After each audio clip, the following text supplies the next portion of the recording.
কম বেশি এই দেশে যদি 10 জন আলেমকে পরিস্থিতির দিক থেকে, এলেম আমল না, শুধু পরিস্থিতির দিক থেকে 10 জন মানুষকে সারা বাংলাদেশে চেনে, তার ভেতর আমি একজন।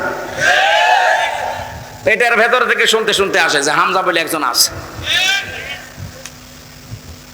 গাড়িতে আসার সময় মায়ের কোলে বসে বসে কি খাচ্ছে, চিপস খাচ্ছে, আর বলছে ওই যে হামজা যাচ্ছে, তার মানে ও পেটের ভেতরে শুনে এসেছে যে হামজা নামে একজন আছে।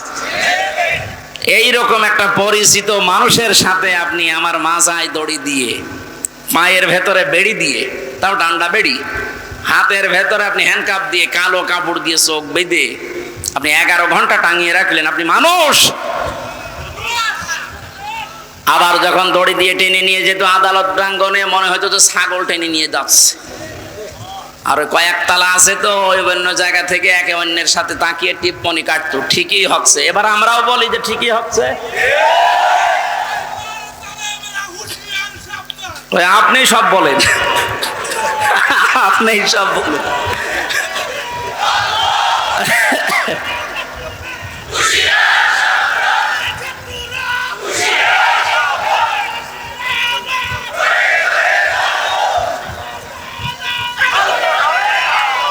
আলহামদুলিল্লাহ ভাই,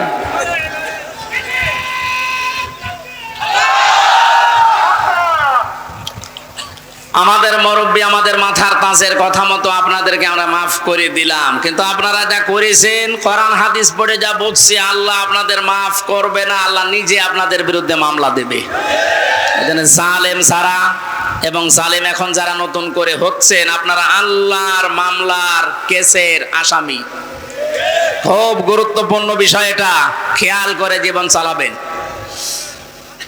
যে মানুষগুলোর আত্মার মাগফিরাত এবং রূহের আহত মানুষদের সুস্থতায় কামনায় তাফসীর মাহফিলের আয়োজনে, বিশাল আয়োজনে যারা আঞ্জাম দিয়েছে, যারাই খেদমত করেছে এত বড়, আল্লাহ প্রত্যেককেই তাদের মনের কামনা বাসনা পূরণ করুন। আমরা বারবার বলছি, আমরা কিন্তু এখনো পর্যন্ত বিজয় অর্জন করতে পারি না, আমরা শুধুমাত্র স্বাধীন হয়েছি কেবল। আমরা জুলুম মুক্ত হয়েছি, এখনো পুরোপুরি না, ষড়যন্ত্র তো থেমে নেই।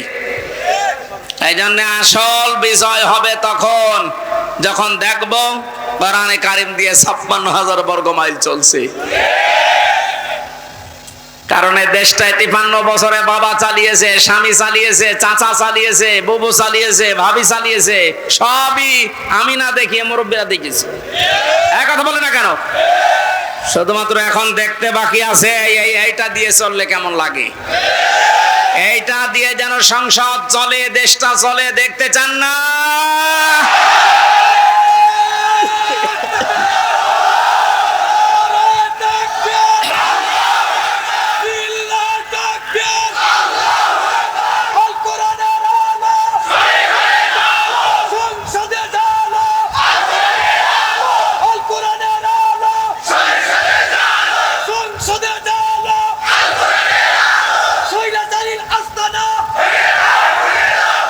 আলহামদুলিল্লাহ। অনেককে এখন এই নতুন একটা পায়তারা আজ 2 দিন থেকে শুনছি আরম্ভ করেছে যে ইসলাম যদি যায়, এরা ভুলভাল আপনাদেরকে বোঝাচ্ছে, যদি ইসলাম যায় মেয়েরা আপনারা কিন্তু আবার ঘরবন্দি হয়ে যাবেন। এই জুজুর ভয় দেখিয়ে লাভ নেই, মেয়েরা এখন বুঝতেছে। আপনি স্ট্যাটাস গুলো পড়েন ফেসবুকে, অধিকাংশ মেয়েরা এখন বলতে চাচ্ছে ইসলাম আসলে আমরা মায়ের কোলে থাকবো।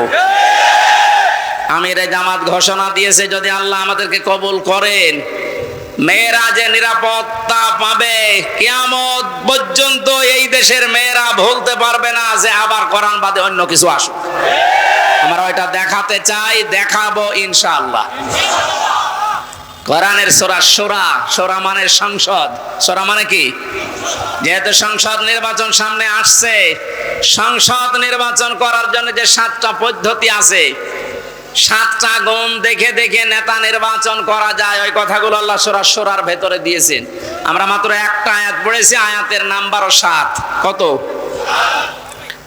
আমরা সবকিছু বাদ দিয়ে সরাসরি কোরআনের আয়াতে যাচ্ছি।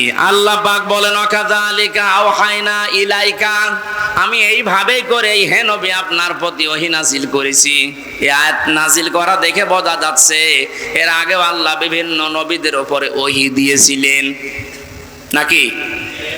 ধারাবাহিকতায় বিশ্ব নবীও পেয়েছেন, আল্লাহর নবীকে আল্লাহ যেটা দিলেন কোরআনান আরাবিয়্যা, নবীকে যে আল্লাহ ওহী দিয়েছেন তার নাম আরবি কোরআন। কি কোরআন?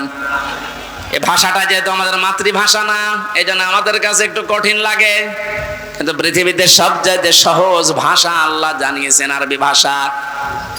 ওহী যেহেতু কোরআনে কারীম আরবি ভাষায় এসেছে, মুসলমানেরা আমাদেরকে এখন ইমানের দাবি অনুযায়ী আরবি ভাষায় শুদ্ধ করে কোরআন শিখতেই হবে, মাস্ট বি। আমি অনেক পীর সাহেবের মুরিদ, অনেক ইসলামী আন্দোলনের ভাইদেরকেও দেখেছি কোরআনে কারিমের কাছে যে ওরা দুর্বল। শুদ্ধ করে কোরআন পড়া বোঝার যে সিস্টেমগুলো চালু আছে, এটা 100% এখন আমাদের ফলো করা লাগবে। আমি যতটুকু দেখতেছি প্র্যাকটিক্যাল লাইফে, যে রিপোর্টগুলো পূরণ করা হয় প্রতিদিন 3 আয়াত 5 আয়াত 10 আয়াত আপনি যা পড়বেন শুদ্ধ করে পড়বেন, বুঝবেন এবং এটা লিখে রাখবেন। এই সিস্টেম যদি কেউ 4 মাস 6 মাস 1 বছর পালন করতে পারে, আস্তে আস্তে তার শুদ্ধ হয়ে যাবে। আর এটা হওয়ার জন্য দেশে একটা বিশ্ববিদ্যালয় আছে, তার নাম জামাতে ইসলামী। আমি অন্য কোন জায়গায় এসে সিলেবাসটা পাইনি। আপনি যা যা করেছেন সবগুলো পয়েন্ট আকারে ওখানে লেখা লাগে। আপনার জীবন এমনি পরিশুদ্ধ হয়ে যাবে। নিজেকে যদি পবিত্র করতে চান, পরিশুদ্ধ করতে চান, ফিরে আসেন। আহ্বান জানাচ্ছি, দাওয়াত দিচ্ছি। নয়তো আবার বলবেন যে আল্লাহ আমি দাওয়াত পাইনি। এই জন্য দাওয়াত দিয়ে দিলাম। যদি বিশ্ববিদ্যালয়ে পড়ার ইচ্ছা থাকে, আপনি মূর্খ মানুষ হন, অসুবিধা নেই। বিশ্ববিদ্যালয়ে যদি পড়াশোনা করার মন মানসিকতা থাকে, ইচ্ছা থাকে, বাংলাদেশ জামাতে ইসলামীতে আপনি যোগ দিয়ে পড়া দেখবেন বিশ্ববিদ্যালয়ের মতো। আপনার জীবন ঠিক ওই ধাঁচে গড়ে তুলবে। একটা মানুষ সব দিক থেকে পারদর্শী হয়, অথচ লোকটা দেখেন ডাক্তার। আজকে কুষ্টিয়াতে ভাষণ দেওয়ার সময় তিনি উদাহরণ দিচ্ছিলেন, উনি কিন্তু একটা সার্জন ডাক্তার, অপারেশন করতেন। তার মানে ডাক্তারি লাইনে উনি সর্বোচ্চ। কোরআনে কারিমের লাইনে তো আমি নিজে দেখেছি তার জ্ঞানের বহর এবং শুদ্ধ। হাদিসের লাইনে উনি পাণ্ডিত্য অর্জন করেছে অনেক আমাদের মতো হাজারো আলেমের চাইতেও বেশি। ইংরেজিতে বক্তব্য দিচ্ছে, অনেকে আছে ইংরেজি বক্তব্য দূরের কথা, ইংরেজির নাম শুনলে ভয় পায়। কথা বলছে না কেন? চারিদিক থেকে জ্ঞান অর্জন করার জন্য লোকটাকে যে জায়গা থেকে তুলে নিয়ে এসেছিল আল্লাহ, ওখানে যদি এতদিন থাকতেন বড় নাস্তিক হয়ে যেতেন ইনুর মতো। সেখান থেকে আল্লাহ তুলে এনে কত বড় দায়িত্ব দিয়েছে তার মাথার উপরে। এই জন্য এই বিশ্ববিদ্যালয়ে আপনিও ভর্তি হতে পারেন, এখনো সুযোগ সময় আছে। আপনাকে আমরা জান্নাতে নিয়ে যেতে চাই বিশ্ববিদ্যালয়ে ভর্তি হওয়ার মাধ্যমে।